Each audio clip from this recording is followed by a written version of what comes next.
monitoring of the wind and the weather condition right from the start of the launch campaign. And this particular activity of the wind measurements become very intense as we approach the launch day. लगभग 44.5 metre ऊंचे कुशल व विश्वसनीय VSLV 27 ध्रुवीय प्रक्षेपण यान को प्रथम प्रक्षेपण स्थल से छोड़ा जाएगा। इस समय यहाँ का जो मौसम है बिल्कुल साफ है। सुबह हल्के हल्के बादल थे छुटपुट जैसे, वो भी नज़ारा देखना चाहते हो इस प्रक्षेपण का।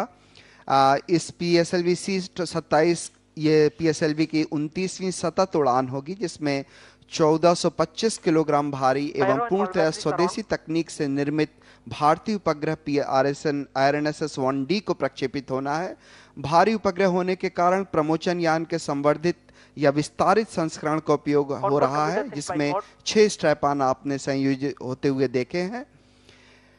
ये 8वां अवसर है जब इस तरह के संस्करण का प्रयोग किया जा रहा है। इसके पहले चंद्रयान 1 के लिए, GSAT-12 के लिए, RISAT-1, IRNSS 1A, 1B, 1C का प्रयोग किया जा चुका है। जब कभी किसी भारी उपग्रह का प्रक्षेपण करना होता है तो ऐसे स्ट्रैप-ऑन मोटरों का उपयोग अवश्यंभावी हो जाता है। इस समय हम लगभग 3 मिनट की दूरी पर प्रक्षेपण से -3 minutes to go for launch. Today, as I was describing to you about the wind measurements, we had 4 balloons that were released to take measurements of the upper atmospheric winds. The first balloon was released at 2 hours 45 minutes, the second balloon at 2 hours 20 minutes, third balloon at 2 hours, and the fourth balloon at 1 hour 40 minutes. The basic reason for doing such a staggered releasing of balloon is primarily to allow to reach the respective altitudes, because what is of importance to us is to measure the winds right from altitude of 0 to an altitude of around 21 to 25 kilometers. The countdown is -2 minutes 19 seconds to go for, and we are really in the final phases of the countdown right now. जी हाँ, इस समय हम लगभग 2 minute 12 second की दूरी पे हैं। हमने प्रक्षेपण मुहिम के साथ ही लगातार मौसम और हवा की गति पर नजर रखी है। आज जमीन पर हवा की गति भी खासी सामान, लगभग 6 से 8 मीटर प्रति सेकंड। वैसे लगभग 15 मीटर प्रति सेकंड की रफ्तार से किसी भी तरह का कोई खतरा नहीं होता है। यान को वायुमंडल में पृथ्वी से कुछ ऊंचाई पर आज सुबह मापी गई वायुगति द्वारा कार्यक्रम को आवश्यकता अनुसार पुनः अभिकल्पित किया जा सकता है, ताकि आरोहण के समय वायुगत की घर्षण भार को अल्पतम किया जा सके। आज प्रातः किए गए विस्तृत अनुकरणों से प्रतीत होता है कि सभी मान अपेक्षाएं नियत सीमाओं के अंदर हैं। सुबह के अवलोकनों के आधार पर वायुमंडलीय विद्युत क्षेत्र भी स्वीकार्य है। प्रक्षेपण के लिए ये विद्युत क्षेत्र स्तर 1000 वोल्ट प्रति मीटर से कम होना चाहिए, ताकि तड़ित की किसी भी संभावना को नकारा जा सके। -1 minute 15 seconds.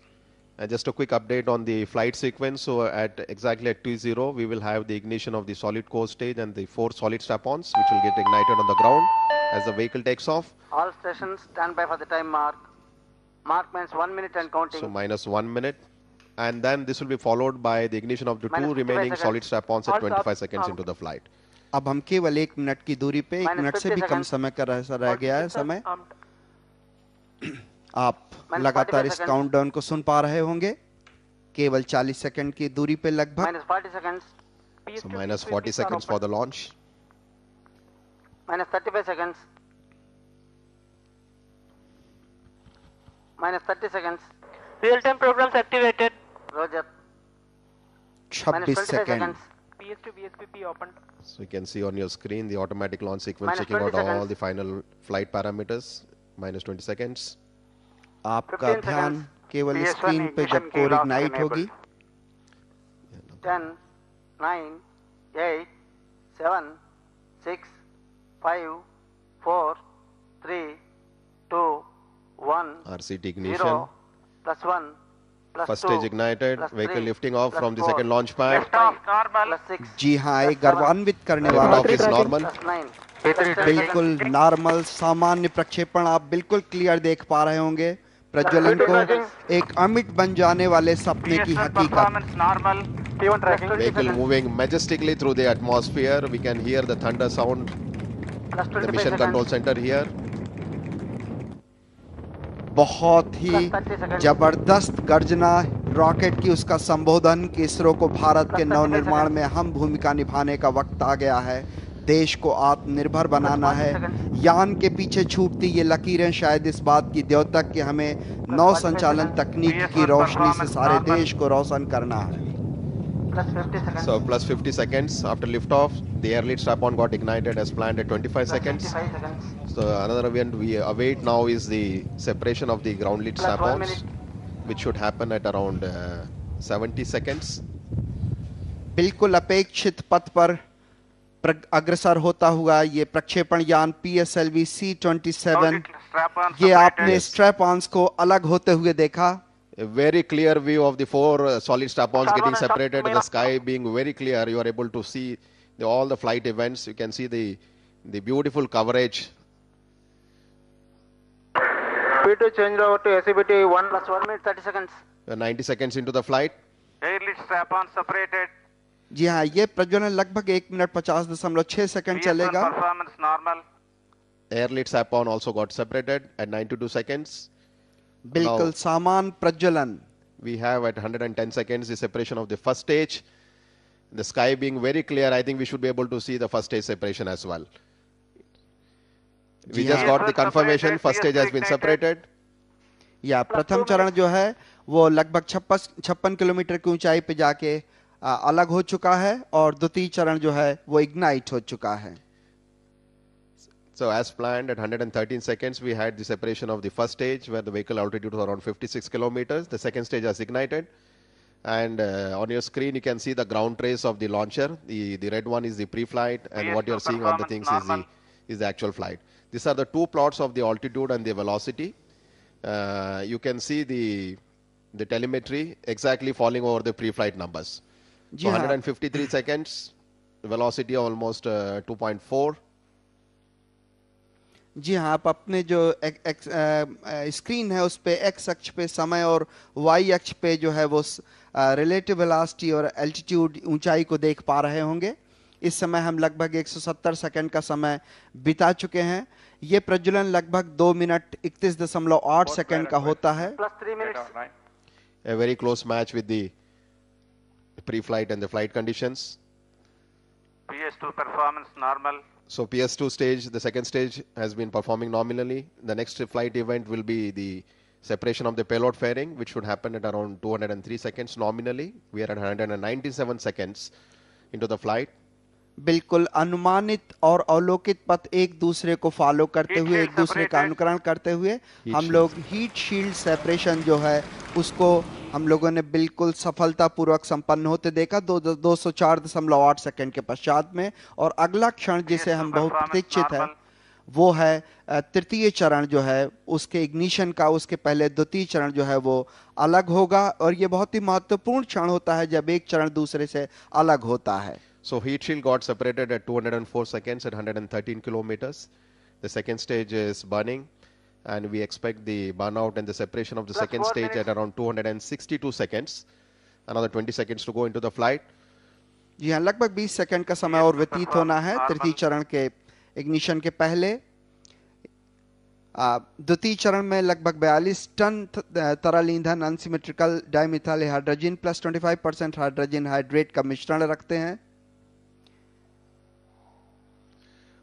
हम बहुत ही निकट। Second stage separated, third stage has been ignited.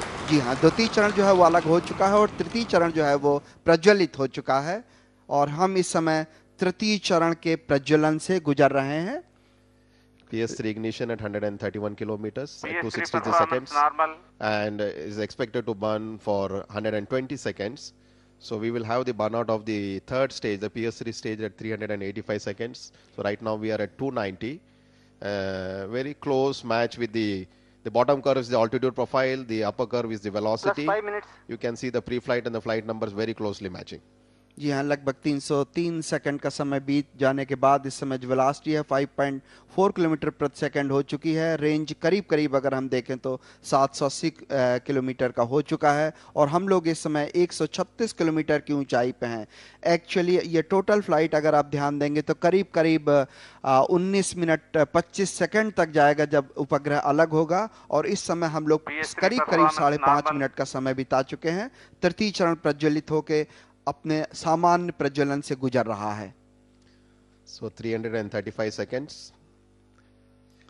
तृतीय चरण में पुनः एक बार करीब करीब 7.6 टन ठोस ईंधन भरा जाता है। प्रथम चरण ठोस, तृतीय चरण ठोस, द्वितीय और चतुर्थ चरण जो हैं वो द्रव चरण होते हैं। The third is a solid stage with 7 tons of propellant, burn time of roughly around 120 seconds. And Just 6 minutes. the PS3 stage is PS3 performing performance nominally. normal. That's what we heard the announcement now. Expected to get the burnout at around 385 seconds. जी हाँ, Another 15 प्रज्वलन seconds to go into the flight. So if you look at the velocity that is being imparted by the first two stages and the partly by the third stage, we are roughly at a 7.27 kilometer per second velocity. The expected velocity at this altitude is roughly around 9.8 to 10 kilometers. And after the burnout of the third stage, we will have a kind of a PS3 little burnout. bit of coasting to an extent of around 285 seconds before the fourth stage gets ignited. 398 seconds right now, and hopefully the PS4 would have burnt out, but after the burnout of the Ignition PS4 coasting phase. PS3 stage, we will have the separation after almost 100 seconds plus. This is just to allow the tail of thrust of the third stage to become almost zero before the fourth stage gets ignited. Plus 7 minutes. जी हाँ, इस समय हम लोग करीब करीब तृतीय चरण के प्रज्वलन से होके गुजर रहे हैं। इस समय हम करीब 423 सेकंड का समय व्यतीत कर चुके हैं। रिलेटिव वेलोसिटी करीब करीब 7.3 किलोमीटर प्रति सेकंड की प्राप्त की जा चुकी है। हम लोग इस समय तृतीय चरण में लगभग 5 मिनट 44.9 सेकंड का जो प्रज्वलन है उसको गुजारेंगे, और जो ऊंचाई है वो इस चरण में करीब करीब 53.3 किलोमीटर की प्राप्त की जाती है, जबकि जो वेगमान है जो इस चरण में प्राप्त किया जाता है वो करीब करीब एडिशनल 2.36 किलोमीटर, लगभग 2.36 किलोमीटर प्रति सेकंड का होता है, ताकि जो कुल वेलोसिटी का मान है वो 7.732 किलोमीटर तक पहुंच जाता है। इस समय कुल हम 10 मिनट 8.7 सेकंड व्यतीत करेंगे जब ये प्रज्वलन करीब करीब खत्म होगा तो। So after the burnout of the third stage, roughly around 385 seconds, Just 8 minutes. there is a coasting time of nearly 233 seconds before the final fourth stage is ignited. This is primarily decided by the mission requirements to efficiently meet the target conditions. And what happens during the coasting phase of flight is that the rocket motors are in the off conditions, and at the end of the coast period, the fourth stage gets ignited at around 618 seconds. But few seconds prior to the ignition of the fourth stage, we will have the separation of the third stage at 608 seconds, and this will be followed up with within the next 10 seconds the ignition of the fourth stage. And the fourth stage will burn for nearly 510 seconds and would take the satellite to the required elliptical orbit of 284 by 284 kilometers of perigee and 20,650 kilometer apogee, where the velocity will be roughly 9.6 kilometer per second.